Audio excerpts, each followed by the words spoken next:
Hello everyone, I'm Ben Johnson and this is the Perpetual Chess Podcast. On Perpetual Chess, I have weekly conversations with the chess world's best players, promoters, and educators about their lives, careers, current projects, and best practices. For more information, go to perpetualchesspod.com.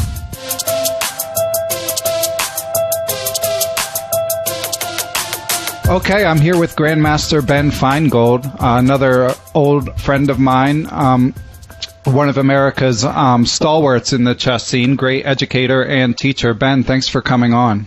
Sure, thanks, Ben. I enjoyed the fact that when I asked you if you would like to come on this podcast, you said, I wouldn't mind doing that. So that's the kind of enthusiasm we're looking for from our guests here. Exactly. Well, it's well known in the chess world that it's all about the Benjamins. So yes. When you asked me, I knew I was going to do it. Yes, and a fun fact, Ben Finegold and I and Jennifer Shahade lived in the same building briefly in the year 2000, I believe it was. Yeah, 1999 to 2000, yeah. I didn't do very well in the building quads. That's why we're old friends. Yes, yeah. Exactly. Yeah. And speaking of, so you just moved to Atlanta, is that correct? That's right. I lived in St. Louis for almost 7 years. I got hired by the chess club there to be the Grandmaster in residence. And then eventually they made it a rotating position where there would be a different resident every month or so, which actually made more sense. In fact, I suggested that to them like the first year I was there, because I thought for the people who came to the chess club a lot, it might be getting boring to see the same person every day, forever, when basically the finances weren't the issue. And so now they've had, probably half the grandmasters in the world have been to the chess club in St. Louis and done some kind of work there. But then life got in the way, and eventually I got engaged to a woman who lives in suburban Atlanta. And so now I live in Atlanta, but I still do about 95% of my work in St. Louis. So I'm really understanding the purpose of airplanes now. Racking up the frequent flyer miles, I suppose. Exactly. So when you were a Grandmaster in residence, did you actually get a residence? That would have been nice. It's a little bit different than it was when I started. Basically, I lived in Ann Arbor, Michigan, and I moved to St. Louis. I found a place to live that was about a block from the chess club. And I was on salary, so whether I did a lot of work or a little work, I got paid the same, I guess, like a lot of jobs. And I was very gung-ho at the beginning. In fact, I didn't have a schedule. I had to show up when I had to show up if there were classes or private lessons. But I actually showed up every day for the first 4 months. I was there all day because I really love the chess club there. And if you haven't been to St. Louis, I recommend highly going to the chess club there. It's a lot different than anything that anybody's witnessed before as far as chess clubs in the U.S. go. It's between 6,000 and 7,000 square feet. It has 8 bathrooms, and it has room for about 140 players to play chess. And, since they've opened, a lot of things have changed. It's not just for the regular club player. As everybody knows, the Sinkfield Cup and U.S. Championship, U.S. Junior Championship, U.S. Women's Championship, and many other top-level events are played at the chess club. And so there's a lot of things to do there for the average player and for the Grandmaster. So, in fact, I'm still doing mostly that. I just spend half my time in Atlanta and half my time in St. Louis. And now if you're a Grandmaster, quote-unquote, in residence, they do have what are called chess houses. And for those of you who are old enough to remember, a few years ago in the metropolitan San Francisco area, there was a Grandmaster house, which a lot of chess players lived in. In fact, I was there once, right before they stopped existing. And St. Louis has a couple of those where if Grandmasters come from out of town or they're working at the club, then that's where they stay. So things have changed a little bit, but they've been changing for the better. Well, let's hear more about the Grandmaster house in San Francisco before we get back to St. Louis. Well, that was interesting. It was basically what I expected it to look like. They were basically quote-unquote chess bums living there, and it was a house that was relatively large, shared by, I guess, between 3 and 5 chess players. And, of course, they weren't all Grandmasters, but the Grandmaster house is a good name for it. In fact, yesterday I was watching the Pro Chess League, and one of the commentators was Jesse Cry, and he was one of the inhabitants of the old Grandmaster house there in I'm not sure what town it was in. It wasn't San Francisco. It was one of the small towns maybe 20 miles away. And again, I was only there once, but it was just what I expected. I was actually there with an old girlfriend, and when she asked to use the restroom, everybody sort of looked at each other, which is what I expected. That's funny. Like, is this good enough for somebody who doesn't live here to use? And anyway, it was just a place where good chess players, international masters lived and studied chess together, and it was like a home base. And right now in St. Louis, there's actually 2 chess houses for people who come to the chess club, mainly for Grandmasters, international masters, but basically anybody who's working at the club or the Hall of Fame who needs a place to stay for a few days. They have room for several people. And of course, it's not like the one that was in the San Francisco area, because the ones in St. Louis are quite nice. And have you noticed a change in, we all know the effect that Rex Sinkfeld and the St. Louis Chess Club have had on the U.S. generally, but have you noticed a change in St. Louis in particular, in the chess enthusiasm? Yeah, not only in the chess enthusiasm, but I noticed that a lot of the general population of St. Louis, people who aren't necessarily chess players, are aware of the chess club and the Hall of Fame. And sometimes it took them a while, and they were sort of embarrassed. They were like, yeah, this is a really well-known chess club, and we have grandmasters coming into big tournaments. And I didn't realize that we even had one for several years. But now that the chess club has been there for 8 years, it's a pretty well-known for the local people. And not only that, it's a big tourist attraction. There's, of course, the world's largest chess piece that's outside the Hall of Fame, which is across the street from the chess club. And a lot of people come from out of town just to see everything once, so they don't miss it, because it's so much different than other chess clubs where you're sort of going into a Barnes & Noble once a week for a couple of hours and hoping people don't shush you while you're playing your game. But the local chess scene, of course, everybody in St. Louis who plays chess goes to the chess club and knows about it, and they have a lot of tournaments. And I think a lot of people don't realize that, since the chess club is famous outside of St. Louis for having these monster tournaments like the Sinkfield Cup, that, the day-to-day operations of the club are for just the local player. You go in, and there are people I know who come almost every day just to play casual chess. And most of the tournaments at the chess club, over 90%, are just for the casual tournament player. And even there are tournaments for beginning players. And some of the scholastic tournaments will get upwards of 50 to 100 kids. So, it's a real chess club. It's not just, for the strong grandmaster. And that's the great thing about the St. Louis club, is they've really been inclusive as far as having every level of player, every kind of chess player, and even people who don't know how to play chess. They'll teach you how to play, get you going in classes, and get you playing. So it's really nice, not only for the strong player, but for the local community and for the beginner as well. And do these casual tournaments still have the entry fees that you would find everywhere else in the world? Yeah, in fact, when I started working there very early in 2010, one of my suggested tournaments that they were just starting up, so they weren't sure what to do, is we had a beginners unrated tournament for players who were rated under 1,000 or unrated, and entry fee was just $5. And first prize was either a membership to the chess club or maybe the USCF. And these tournaments became so popular that it used to be one tournament. Then they separated it to 2 tournaments on different days, one for adults and one for kids. Then they had to separate the kids tournament for K through 3 and then 4th and above, because there were too many people showing up. It was getting too crowded. And those tournaments became very popular. One of the things I believe, because I'm not only a chess grandmaster, but I'm also a tournament director and organizer, is that there aren't enough tournaments in the local areas that cater to beginning and novice players. A lot of the tournaments have nice prizes for masters and grandmasters, and a lot of players who were rated, let's say, between 300 and 900, they don't want to go to a tournament and get 0 out of 5 and lose all their games quickly. They would like a place where they can play people of their own strength. And if there's more beginner tournaments where people aren't afraid to go and lose all their games and play people of their own strength with entry fees that are very small. And I think this is very important to have tournaments that are unrated, because it can be pretty daunting the first time you play. You go to a tournament, you've never played one before, So not only are you probably going to lose all your games, you have to join the U.S. Chess Federation, you have to pay an entry fee. It can be quite expensive.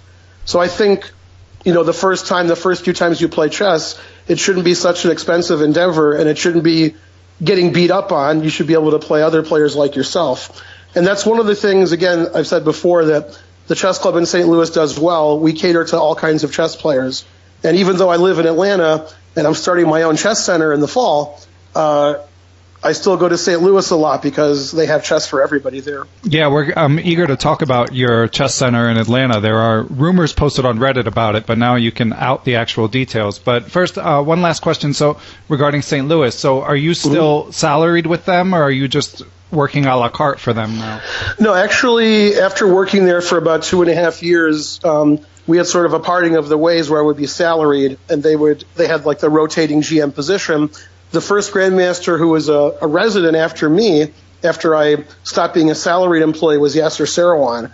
So that was, 4-time U.S. champion, and at that time, one of the, if not the strongest U.S. player ever, until, Hikaru came along, and Wesley So and Fabiano Caruana. But, I mean, a very successful American tournament player, and having Yasser there, teaching classes and giving private lessons was really nice for the local players. And the club realized that, me not being salaried anymore and just having a rotating position was actually a blessing, because they could get lots of strong grandmasters like Yasser there for 2 weeks or 4 weeks. And right now, as you said, I'm a la carte. I work there. I make the joke that ever since I stopped being a salaried employee, I work there even more. I get hired all the time to go to St. Louis, and I'm guessing in 2017, I'll probably spend maybe 40% of my time working at the chess club and 50 to 60% here at home in Atlanta.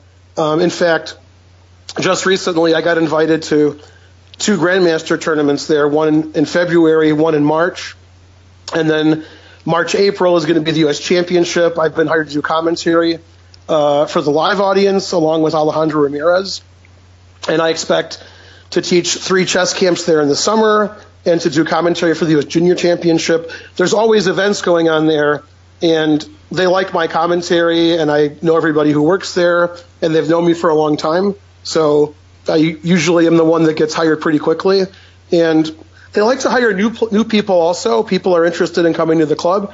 A lot of grandmasters from Europe and all over the world have come for a week or two just to see what the chess club is like.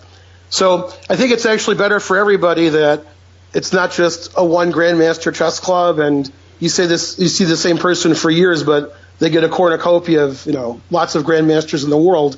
It's not only good for me; it's good for the club. It's good for everybody, and the people who live in St. Louis, they have a real treasure there because they get to see almost all the best players in the world throughout the year. It's just great. And I think most people listening to this will know this, but a lot of those lectures, I don't know if it's all of them, end up on YouTube, and I know that you've got quite a following online, as do some of the other Grandmasters who've lectured there.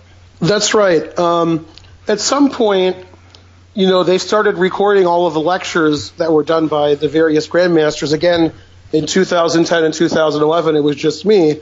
And occasionally they would have a guest lecturer. But now, it's funny, the people, what I call the YouTube people, the people who like to make comments online, they're easily confused because since for several years it's been the case that they have a rotating position. So it'll be me, and then 2 weeks later it'll be Varakobian, and then 2 weeks later it'll be Yasser Seirawan, and then 2 weeks later it'll be Alejandro Ramirez, and like this. And people who have their favorites, let's say I'm the favorite of some people, I'm probably the least favorite of some people also. I'm like the Howard Cosell of chess commentating. But anyway, people are like, Ben Finegold, he just made 5 or 6 lectures that I saw over the last 2 weeks, and now there's no more Finegold. Is he not working there anymore? Where's Finegold? And they don't realize it's a rotating position. There's a different Grandmaster every month. And I usually put in the comments the next time I'm coming back, because then they know when the videos will show up again. And it turns out in 2017, I'm going to be the resident the whole month of June. So the people in June are going to get their fill of Finegold, and then when it's the first week of July and the new resident shows up, they're going to be complaining again. Did he get fired again? What happened? But they don't realize that it's a different person every few weeks. And this way, if you do have your favorites, and a lot of people, prefer other people to me. They like Yasser, they like Var, they like Alejandro, they like Eric Rosen, they like everybody. And you get to see, commentary and lectures and lessons by your favorite players. And of course, since they're all saved on YouTube, and there's actually more than 1,000 videos, if you can believe that are on the Chess Club YouTube page, you can go back and see all your favorites. So there's no reason to complain if I'm not there for a few weeks. I'll be back, and my videos are all there. And to me, it's free content, and the Grandmasters are all good at lecturing, so it's a real godsend for the chess lover. Yeah, I agree. I wish that I could keep up with it all. I mean, it's just amazing content, and so much quality instruction available for free. So are you going to replicate that in Atlanta? Well, again, we're going to be sort of a very mini version of the Chess Club in St. Louis. The name of our chess center is going to be the Chess Club and Scholastic Center of Atlanta.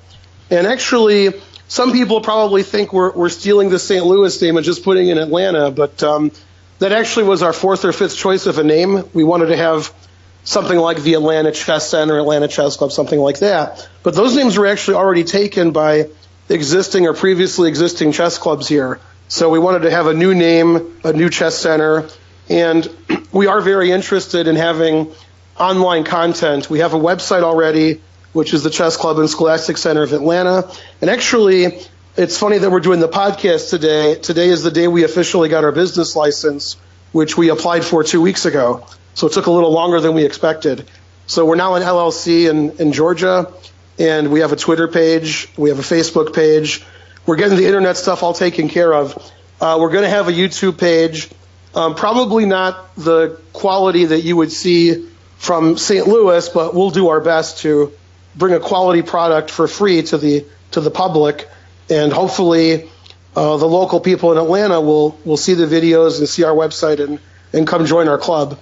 And we're going to be sort of like a smaller version of the St. Louis club. We're not going to be 6,500 square feet and have 8 bathrooms, but we'll be as nice as we can be, and we're going to try to do things in the right way, the way St. Louis, and to some extent, there's another chess center, which some of your listeners may know in Charlotte, called the Charlotte Chess Center, which actually I've worked at twice for a period of 3 to 4 months. And they've also used the St. Louis model, of course, without the rec sink field backing it up. So everything's on a smaller scale, but we try to provide chess tournaments, chess classes, camps, and casual play for the local player. And to me, it's very strange this doesn't happen in Atlanta, because Atlanta is such a big city. They've had some chess clubs that didn't necessarily make it financially, and in my opinion, weren't as nice as the one we're gonna open up. But I mean, a city like Atlanta, cities like Charlotte, St. Louis, and other big cities, New York, San Francisco, you need a place to play chess and have chess competitions, and not just meet in hotels and in bookstores. And because I think of the St. Louis model, I think a lot of chess clubs like this are going to open up throughout the country, and people are going to try to make a go of it, like we're trying to make a go of it here in Atlanta. Do you have business partners in this endeavor? Right now, the business partners are my wife, Karen Boyd, and myself. In fact, the reason I met Karen was because of the chess club in St. Louis. Karen and her son, Archer, are both rated in the 1300s, 1400s, and Karen happened to go to St. Louis because her older son was in a math camp at Washington University. And since her younger son was 6 years old and rated 1400, she was hoping there would be a chess camp since it was the summer. And she found the chess club in St. Louis. She enrolled her son into a couple of chess camps that were during her older son's math camp. And I met them there. And I guess, as they say, the rest is history. They're very avid chess players, and Archer and Karen are very well known on the chess scene here in Atlanta. And we both actually wanted to start, some kind of chess club, and we both had the similar ideas, and we decided to make a go of it. Of course, financially speaking, we're going to. One of the reasons we're starting the chess club in the fall and not right away is we're going to do several months of fundraising and finding a good place for the center and getting the word out so everybody knows about it. So we're not going to have business partners, but as Rex Singfield likes to say to me, no donation is too large. So if anybody wants to donate, you can go to our website, Chess Club and Scholastic Center of Atlanta, and probably within the next week or two, we're going to have a PayPal button up. So it's very important. No donation is too large. Yes, that is words to live by. Well, it sounds great. I wish you a lot of luck with it. Have you ever done anything like this businessy before? Well, I've been involved in businesses like this. Of course, I worked at the Chess Club in St. Louis for many years, not in the capacity, of course, as a manager and owner, but in Ann Arbor, about 15 years ago, there was a chess club, chess center called Chess Express, and we had chess tournaments, and we had a club, and we sold things online and to the public, and we were in downtown Ann Arbor, and that existed for several years, and I was basically second in charge. There was the owner of the club, who was a Class A player, and he was the financial guy, and I was there day to day running the club and directing the tournaments and getting people to show up and things like that. And I actually did that for several years.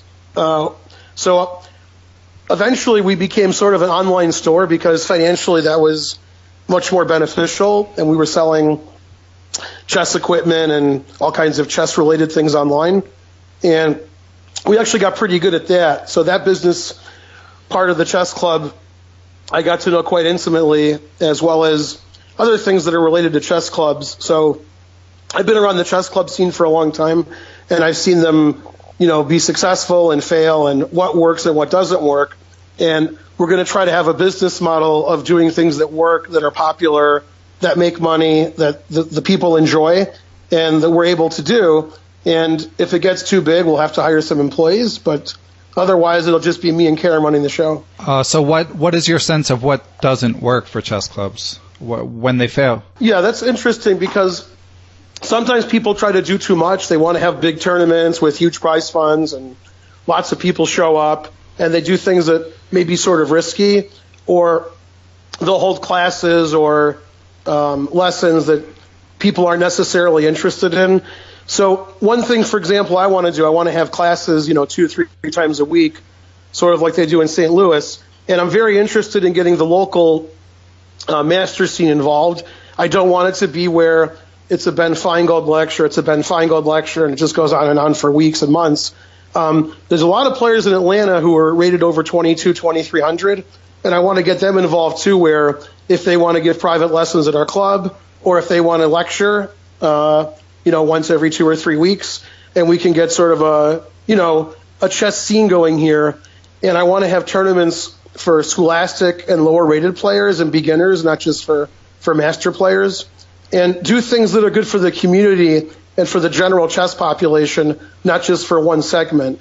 So we're going to have classes, we're going to have private lessons, we're going to have chess camps, and we're going to do a lot of things for the young players here. There's actually a very thriving scholastic scene in Atlanta. I would say a very high percentage of the schools in Atlanta have some kind of chess program, but unfortunately, there's nowhere really to go play. You play in your school, you try to find a local tournament, but if you want to go somewhere after school and have a scholastic chess club or just a place for kids to play, that doesn't really exist. So we're going to be providing that for the metropolitan area chess players who are in middle school, elementary school, even high school, where kids can come play chess. And sort of like the St. Louis Chess Club, we're going to attempt to be open every day because, if the club is only open 3 or 4 days a week and people can't make it, that's not really helping the community.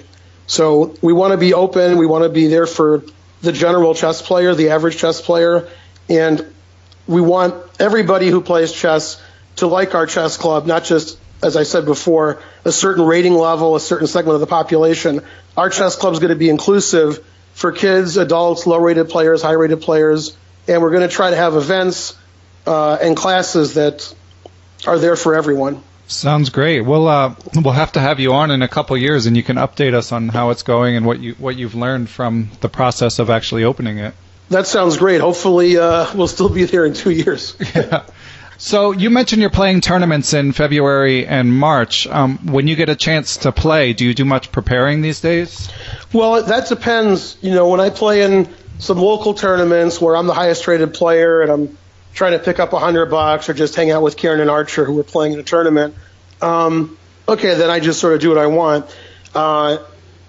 Luckily, these are stronger Grandmaster tournaments, which I like playing in, and I don't get to play in those very often because, I'm 47 years old, my rating's not what it used to be, and they're basically getting me to play in GM tournaments that the young kids can beat up on me.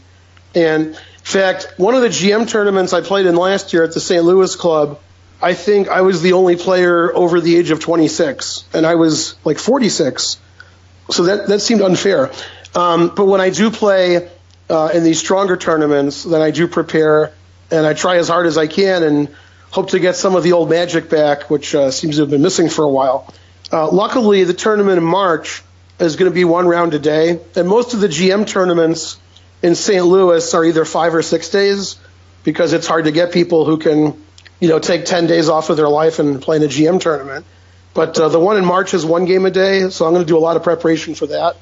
And 1 game a day isn't as tiring as when I'm playing 9 games in 5 days against people who are about the same rating as me. So those tournaments I'm not doing as well as I used to because of my age, but I think 1 round a day with enough time to prepare, we'll see if I still have anything left. So you mentioned your age as holding you back. Do you feel like you don't calculate as well? You're a legendary 1-minute player for those who don't. Oh, man, that's for sure. Yeah, I like to say I don't see anything anymore. I mean, I sit there for several minutes, I make a move, and I miss just the most obvious stuff. Of course, it doesn't happen every move, but it happens often enough compared to when I was in my 20s and 30s that you can really see a difference. Of course, I don't know if I'm getting tired as the game goes on. That's one issue, having the requisite amount of energy that, you did when you were younger. So I don't think that's a big issue in my case. I think it's just I sit there for a long time, and things that I think were very obvious to me 10, 20 years ago take huge mental energy to figure out. And a few years ago, I was having dinner sort of by force with Yasser and Anatoly Karpov. They were playing a match in St. Louis, and the chess club instructed me to take them out to dinner. So we went to a nice place inside the chess club credit card. But I digress. At one point, I got the courage to ask Karpov, what's the reason people who get older, their rating goes down? Is it because you're tired, you don't study enough, you lose your powers? What is it? And Karpov was very frank with me as far as his own opinion on himself. He said he thought he was the same as he ever was. He thought if he was 55 years old or 25 years old, there was the same chess strength. But he said there's just the energy level goes down. And he thought his understanding of chess and his calculation ability were the same, but as the game gets 3, 4, 5, 6 hours old, and you play several games in several days, he just didn't have the energy he did when he was in his 20s and 30s. And he didn't think he lost his powers. He just thought it was a physical thing. It was a mental thing that he just couldn't, do it for a long period of time for several hours. And this would seem to indicate to me that older players who do lose energy if you play a 5 or 6 hour game or you play several games in several days is they would want to play blitz or rapid because then those things wouldn't necessarily happen. And I think Karpov has shown, even in the last 5 or 6 years, his blitz and rapid ability is still pretty strong. And he actually won that match against Yasser. They drew all their slow games, and then in the blitz portion of the match, Karpov took over. And I guess if the game's going, 5 or 10 minutes, you're not going to really get exhausted during the game. Right. And if you've maintained all of your abilities, then you should be good. I can still play pretty reasonable 1-minute chess, but I think as soon as the game gets 4 or 5 hours long, if I play several games, especially 2 games in one day, then you can see my powers diminish. So I think for the most part, I agree with Karpov about the older you get, the less energy you have to play a long tournament and long time controls. It just makes it more difficult. Yeah, and considering how Kasparov did in the Blitz tournament in St. Louis, that theory holds up under that angle as well. Yeah, I mean, actually, Kasparov should have got more points than he did. He was, I think, for the most part, outplaying his opponents and playing better than them. And then, of course, as he told me at the tournament when he was complaining a little bit, he hung 3 nights in 3 different games. And, just like, and again, that reminds me of me. I can play pretty well sometimes like I used to, but things like hanging a knight, hanging a rook, missing a check, missing one move, they seem to happen a lot more often than they used to. So my general level of play may be okay, but if you're going to make 2 or 3 times as many blunders as you used to, that's not going to be good for your performance. Do you have any other Kasparov or Karpov stories from your interactions with them? Wow, ones that I can tell on a podcast. Wow. Nobody listens to this, don't worry. Yeah, exactly. It's funny when a few years ago when Hikaru was working with Kasparov, well known they had sort of a bad breakup, which I guess happens with Kasparov in many things. But it was the last time they had the Melody Amber tournament, so now I'm seeing how old our listeners are. But there was a tournament that they usually had, I guess, either in Nice or in Cannes, where they had rapid play and they had blindfold play. And that was fun for the I'm not sure if the players liked it much, but it was fun for the spectators. And the prizes were pretty large, so all the best players in the world would get invited and play. And you'd see a lot of one-move blunders, especially in the blindfold. In any case, the last one that they had, which was maybe about 6 years ago, Hikaru Nakamura was invited. And, of course, if you haven't played in the Melody Amber tournaments and you're a strong Grandmaster, you probably aren't playing a lot of blindfold chess. And since you're going to play a lot of blindfold chess, you better do some prep. So since at that time, Webster University didn't have, a million Grandmasters, and basically I was the only Grandmaster in St. Louis at the time, Hikaru wanted to prepare against me, and what he did is he played blindfold and I did not. And he thought that would simulate the conditions relatively closely.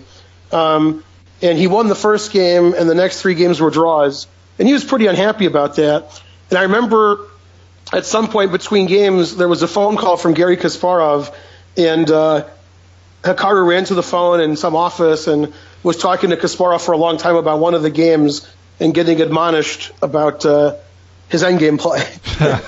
Blindfold. So, yeah, it was funny. Not only was he working with Kasparov and I assume improving openings and general strategy, he was also analyzing blindfold games with him, preparing for the blindfold tournament. Wow. So, yeah, Kasparov used to do a lot of work with Hikaru. And, it's also well known Kasparov for a brief time worked with Magnus Carlsen. So I guess even when you stop playing chess, you're not totally out of it. And the St. Louis club is pretty good at getting people to sort of unretire. We've gotten Kasparov to play. We've gotten Karpov to play. That's not an easy thing to do once you don't play chess for a long time. It's hard to get people back into it. You're like the Coachella Music Festival for chess grandmasters.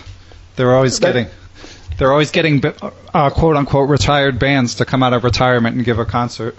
Yeah, I mean that's the St. Louis club is doing that, and I'd like to mention one of the well-known players in the 70s in the U.S. was James Tarjan, who retired for about 35 years, and now he's playing a lot again.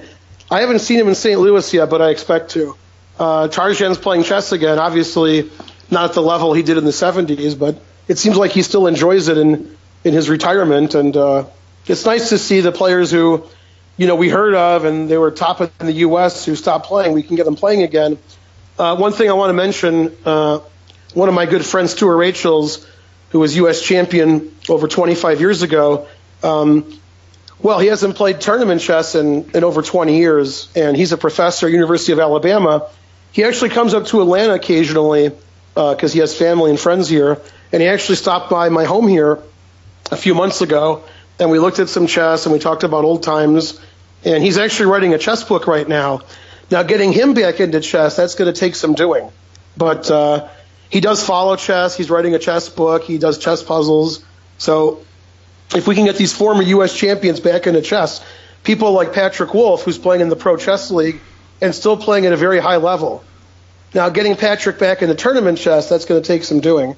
But it seems like there's a chess fever and the players don't lose it. The people who don't play chess for many, many years, they still seem to follow on the internet. They're watching the top tournaments online.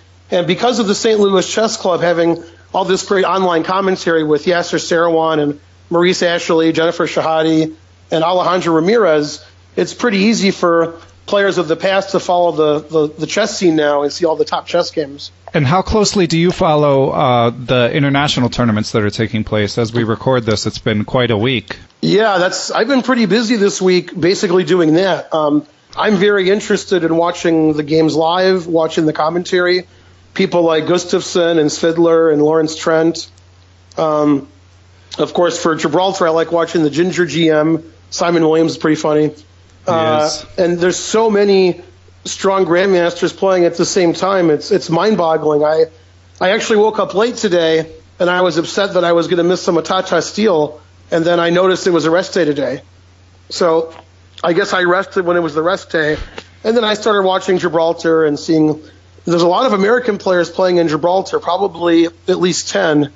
And somebody like Gregory Kaidanov, who doesn't play very much, I saw he's playing there as well, which surprised me. But the Gibraltar tournament's getting pretty popular. I noticed Hikaru drew today against a Grandmaster that was much lower rated, but that's what happens in open tournaments. You have to play a lot of people that you're not used to playing, a lot of people who are lower rated but not necessarily bad at chess. Yeah. And one of the advantages of playing in these super GM tournaments, like Vaikanze, Tata Steel, is if you draw a game, it's no big deal. But if you play in open tournaments and you have 2 or 3 draws in a row, which doesn't really say anything bad about your chess. I mean, chess is a draw if you play correctly. So if people have the white pieces against you and they're playing well, it's very hard to beat them, but it's not necessarily great for your rating. So it's tough for these super GMs who are playing in tournaments like Gibraltar and Qatar, because they have to play open tournaments against players who were 200-300 points lower rated, but those players don't play badly, and they look forward to their chance to playing a super GM, and we see a lot of upsets and a lot of draws. Yeah, I love watching them. It's like March Madness. It's very exciting because, I mean, let's face it, Aroni and Giri having a 40-move draw for the 10th time in a row, it's more interesting to see somebody rated 25-10, a GM you've barely heard of or maybe not heard of at all, giving Hikaru or Fabiano a run for their money, and an opening you haven't seen lately. That's really interesting than seeing the same openings, the same players, and the same draws, seeing, fresh blood, and seeing the super GMs, even with the black pieces, feeling like they're forced to win just for rating purposes and for prize purposes. So it's a different kind of chess, and it's really exciting for the spectator. I think it's really good to have a mix. It's good to have these super GM tournaments and see all your favorite players, and then it's good to see them being fed, to the lions and being forced, to not draw with black and win with white, but to win with both colors. And we get to see a lot of unusual openings in these open tournaments. Yeah, and as a teacher, I also think the games can be more instructive, especially for lower-rated players, because you can follow the thread. It's like, it's like the older chess games where one player just understands something that the other doesn't, or gets some advantage and just slowly brings it home. Yeah, we get to see some nice tactics like we saw in the olden days with Morphy and Steinitz. There was a game Topalov won in round 1. He was playing a Grandmaster who had a very low rating of 2365, not a high rating for a Grandmaster.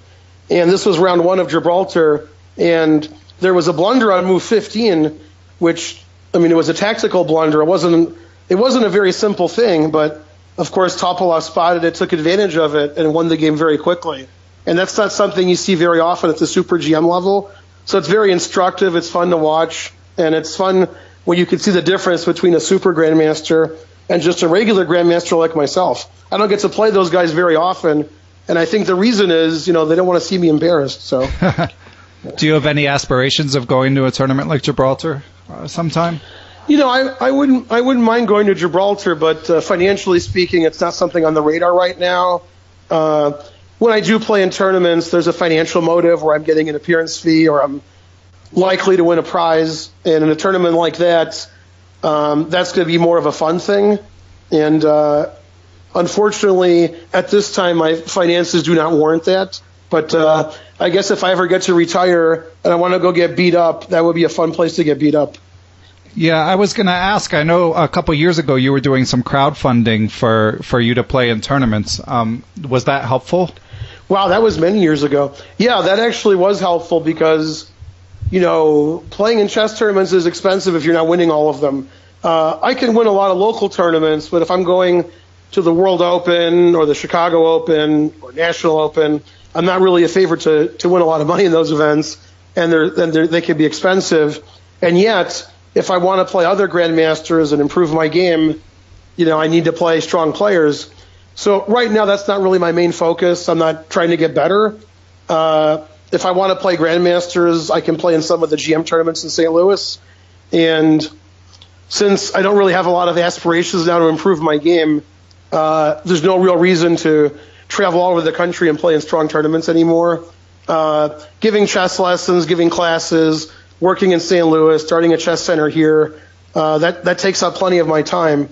And on the off chance I do get to play a strong player, then hopefully I can. Last year I was playing in a local tournament here in Atlanta, and unfortunately in the last round I got black against Komsky.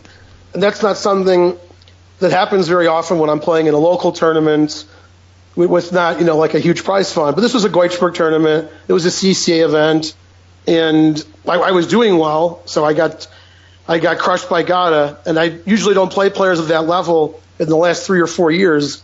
That's something that I was doing more in my 20s and 30s. But, okay, the occasional, thrashing by a strong player is nice to see if I can still play players at the top level. It seems like I can't anymore, but I can still try. If you did have a couple, like say you were given a blank check to try to improve at chess for a couple years, what would you do? Wow, try to improve at chess at my age.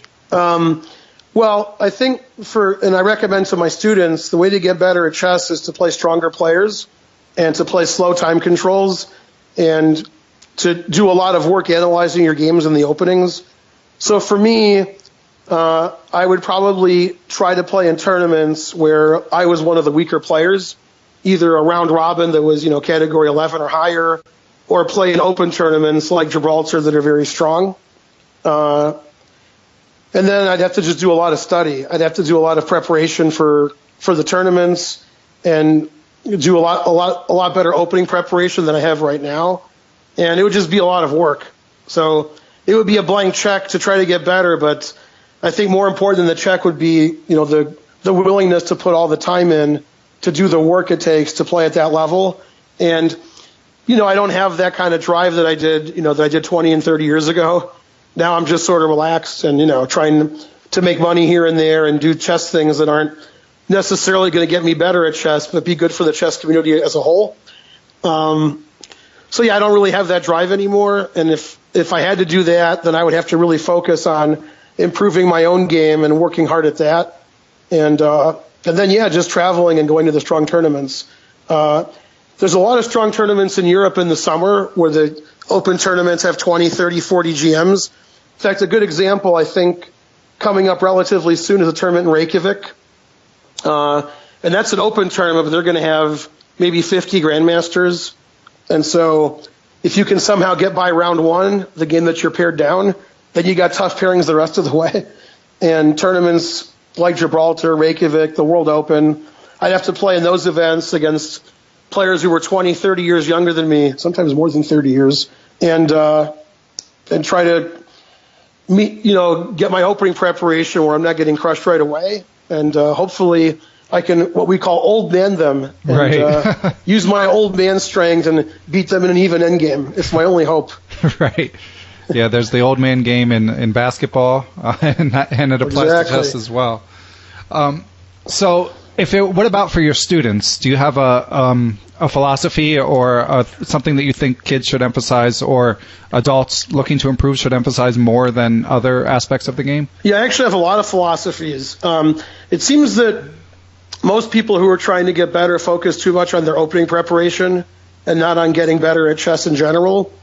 And for me, the two main prescriptions for getting good at chess is play people who are better than you and analyze your games, either with your opponent, with a chess coach, with your engine, or all three, and see what you need to improve on and play better the next time.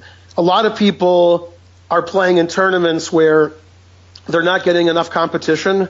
So if I have a student who's rated, let's say, 2100, and he's playing in some weekend tournament, and he's only paired up once, and he's paired down 3 or 4 times, that's unfortunate. I try to get them to go out of town and find stronger tournaments and play people who are better than them, and not worry about the results so much, but worry about getting better.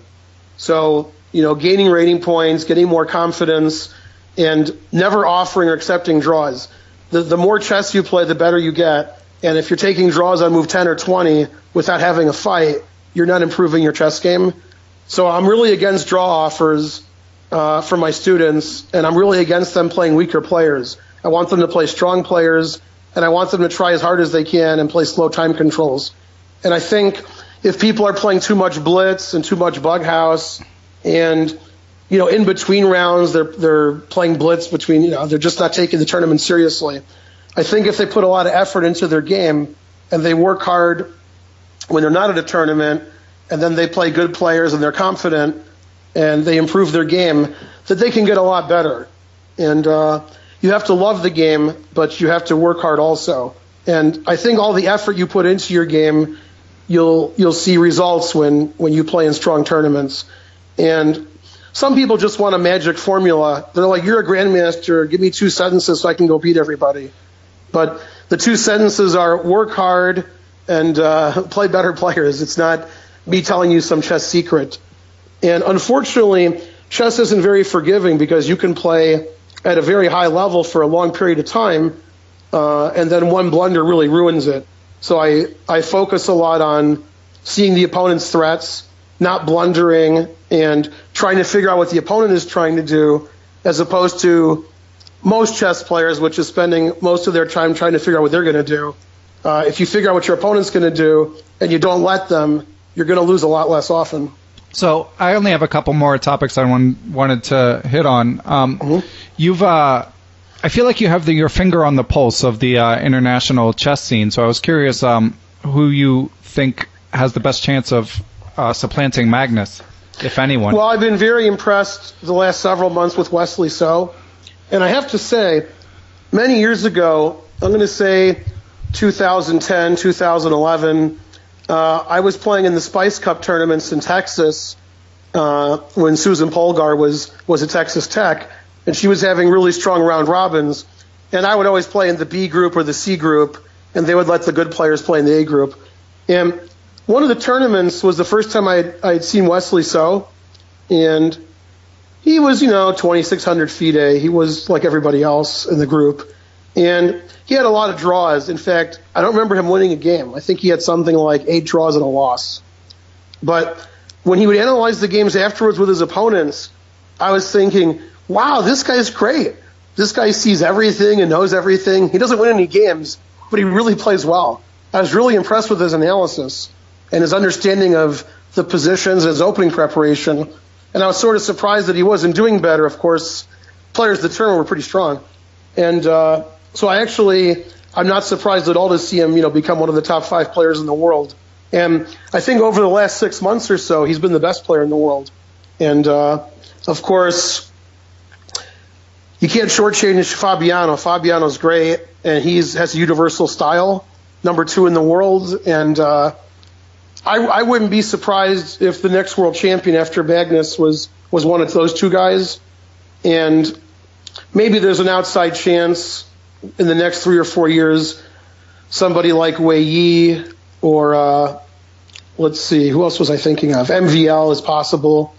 But it seems to me right now the 2 biggest threats to Magnus are the American players, Fabiano and Wesley. And they seem to get better every year. They seem to get more confident.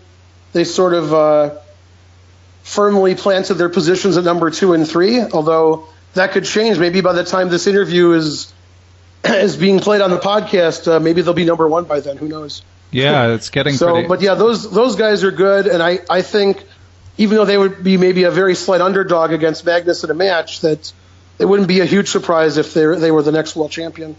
One of them. And what's your take on the general future of chess ability? Do you think it's going to be solved anytime soon? Are people going to improve at a more rapid rate now with computers and the way kids are picking it up now? Yeah, it seems like I don't think chess is going to be solved in my lifetime. But people are getting better quickly and at a younger age. And another example that I probably should have talked about earlier, but I just hadn't thought of it, is Jeffrey Zhang. You know, Jeffrey Zhang's playing in the Tata Steel tournament. He's tied for first in the B group right now. And, I mean, I've been seeing him play a lot at the St. Louis club for over the last 5 years. And I've known Jeffrey since he was 11. And, I mean, he gets better every year. His understanding is miles above a lot of people his own age and even older. And it seems like the U.S. in particular, with players like Caden Schroff and Sam Sevian and John Burke and Jeffrey Zhang, and I'm probably missing a couple. Wonder Liang. I knew I was missing somebody important. You know, at the age of 12, 13, 14, these kids are already, you know, Grandmaster strength. And right now, Jeffrey Zhang and Sam Sevian are strong Grandmaster strength. And, you know, they're not going to be 21 for a long time. So I think the U.S. has a lot of good young players, and there's a lot of, you know, other good young players in the world that I think will be top 10, top 20 in the world. I think this will be a normal thing in 5 or 10 years that, you know, half of the top players in the world are under 21. People are getting better earlier. They're understanding the fact that they're playing other grandmasters at such a young age. You know, can you imagine 20, 30, 40 years ago, somebody who's 15 years old is playing in Vaikanze, is playing grandmaster tournaments one after another, is already the world junior champion. This is something we saw when people were 19, 20 years old. We were very impressed. Now, if you want to impress us, you know, you got to be 12, 13, 14 and playing grandmaster level. Otherwise, you're already too old. And I think Anand made a joke about this a few years ago. He said something like, if you're not a grandmaster by some really young age, 13 or 14, you can forget it. Right. So that was pretty funny. But, yeah, I mean, players are getting better at a younger age, and they're playing really mature chess. It's not just sack, sack, mate. It's have good endgame technique, good opening preparation, and play very solid. And the universal style that I see from Wesley So and from Fabiano Caruana, I also see this in Jeffrey Zhang. Jeffrey's playing every opening. He's winning in all kinds of different ways, tactically, positionally, endgames, and I really like his game. And I think there's going to be a lot of junior players like him who, you know, soon get in the world's top 20 and fight for these first prize of these big tournaments. Chess is a real young player's game now, and I think because of the internet and computers and the fact that the world's becoming a smaller place, these airplanes can get you places real fast. They I think tournaments, you know, are being held in St. Louis and a lot of other big tournaments, and they're going to have more and more strong tournaments in St. Louis. I think it's a great time to be an up-and-coming American chess player, and I think our Olympic teams and our junior championships really show that. Yeah, it's quite impressive. Although you're depressing me a little bit as a old man who's not very good at chess. So, but it's fun. Welcome to the club. Fun to watch. Yeah. You're now living with your wife, and you've got a teenage stepson now. Is that correct? I have a teenage stepson, and I have a 7-year-old stepson. Oh, wow. And I have 2 children of my own. Yeah, I was going to say. A 25-year-old and a 15-year-old. Oh, okay. So now you remember Spencer from the good old days. I do remember Spencer. He was a fun kid. He's 25 years old now, and he became a master about 4 years ago. And he lives in St. Louis about a mile from the club, and all he does is teach chess. Teaches in schools, the internet, private lessons, and he's making a living off chess just like his old man. Good for him. And is your whole family into chess in Atlanta? Yeah, my wife plays chess tournaments whenever she can, and her younger son, Archer. Her older son is more into math, and he's actually, as we speak, going to Dayton, Ohio for a math tournament. He travels all over the country winning math competitions. Wow. He actually was a tournament player several years ago, but he decided he liked mathematics more, and so he's been doing math competitions. He still knows how to play chess, and he sometimes looks at what we're doing chess-wise, but he's not into tournaments anymore. And my daughter was the same way. My daughter was a tournament player a long time ago, and I think when she got to about the age of 8 or 9, she decided that was enough. So some people stick with it, some people find other interests, and that's life. And last question, how are you liking Atlanta lifestyle-wise? I really like it here, and again, when I moved to St. Louis 7 years ago, I wasn't sure what I would think. And with the chess atmosphere there, a new city, I liked everything about it. And Atlanta's the same. There's a lot of chess players here. There's a lot of young chess players here. Atlanta's a huge city, and it's different. And, of course, since you're asking me in January what I think of Atlanta, right. I think the weather's really good. Yeah. And if I was in St. Louis, December, January, it's 20 degrees, 30 degrees, if we're lucky. But the last few days, for example, it was 71 yesterday. Wow. So when it's 71 degrees in January, that's nice. I'm looking out the window now. It's sunny. It looks like it's about 65. So I like Atlanta. Nice. Sounds like you're doing some good advertising for your chess club. Yeah. It's going to be great. Chess players are going to flock there. Okay. Well, thanks a lot for doing this, Ben. I think I know I'm friends with you on Facebook. How else can people reach you and find out about the Chess Center and stuff like that? Find out about the Chess Center or me, I'm basically everywhere on the internet. On the Internet Chess Club, I'm Finegold. And on Chess24, Ben 2600. Chess.com, I'm CCSCA, Chess Club and Scholastic Center of Atlanta. We have a Facebook page, the Chess Club and Scholastic Center of Atlanta. We have a Twitter page, Chess Club and Scholastic Center of Atlanta. And again, I'm easy to find on the internet. I'm usually watching on Chess24. They have really good live coverage of these events. And usually I'm commentating as well about the games and having people make fun of my comments because I'm usually making illegal moves or hanging my queen. but I'm trying. Right. And of course, we're not going to open until September, but we're getting the word out, and hopefully we'll be as successful as St. Louis, but maybe we won't have as much money as them. We'll have just as much fun. Okay, well, sounds good. Thanks a lot for doing this, Ben. Thanks a lot, Ben. Thanks for listening to Perpetual Chess. To hear more episodes, give feedback, or suggest guests, go to perpetualchesspod.com. If you like the show, please help me out by telling your friends and giving me a high rating on iTunes. I'll be back next week with another episode of the Perpetual Chess Podcast.